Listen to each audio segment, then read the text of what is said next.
안녕하세요. 저는 한국 변호사이고 캐나다 공인이민 컨설턴트인 조영숙입니다. 먼저 그동안 말씀드린 내용을 간단하게 정리해 볼까요?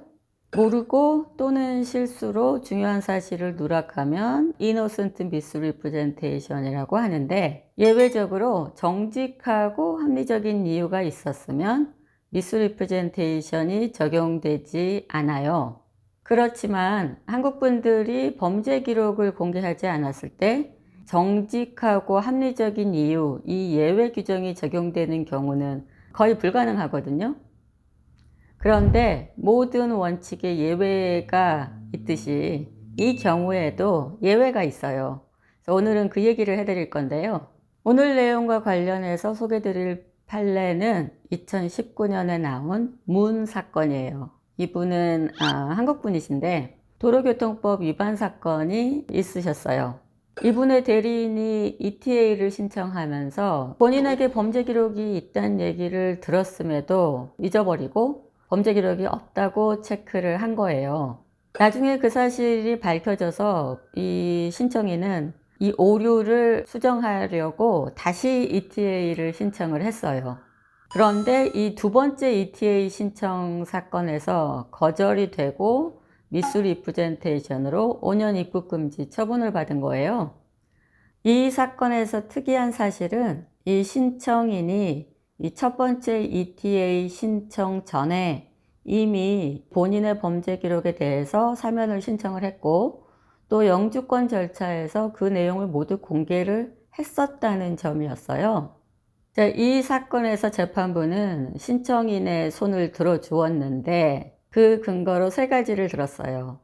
자, 첫 번째로는 신청인은 이미 사면과 또 영주권 절차에서 본인의 기록을 공개를 했기 때문에 이 첫 번째 ETA 절차에서 그 내용을 공개하지 않을 이유가 없다. 그리고 두 번째로는 첫 번째 ETA를 진행했던 대리인이 본인의 실수였음을 인정하는 진술서를 제출했고요. 그리고 세 번째로는 이 신청인이 첫 번째 ETA 신청에서 오류가 있음을 발견하고 그 오류를 시정하기 위해서 이 두 번째 ETA를 신청한 것이다. 결국은 자진신고한 것과 비슷한 거잖아요.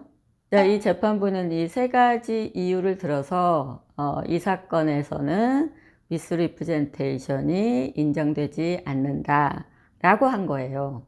저희 사무실에서 진행한 사건 중에 이 문 사건과 쟁점이 비슷했던 사건이 있어요. 제 고객분은 20대 초반에 군복무 중에 상해죄의 범죄 기록이 한 건 있으셨어요.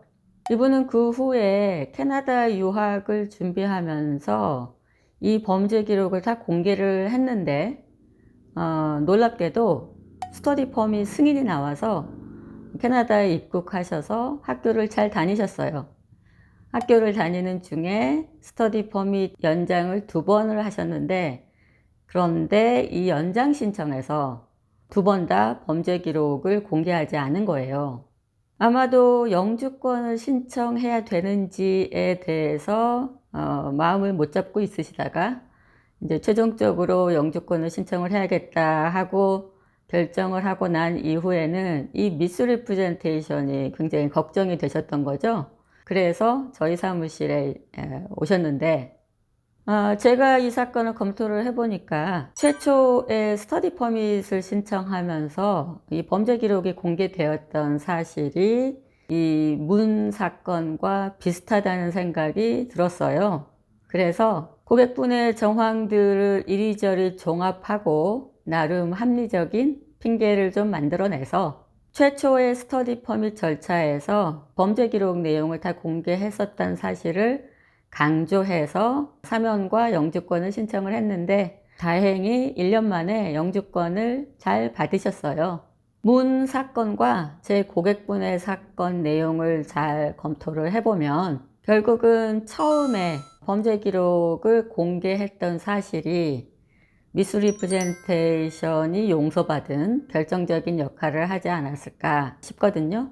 그러니 앞으로 이민 절차를 진행하실 분들은 본인의 범죄 기록이 있으시면 꼭 자진 신고하시기를 강력히 권해드립니다.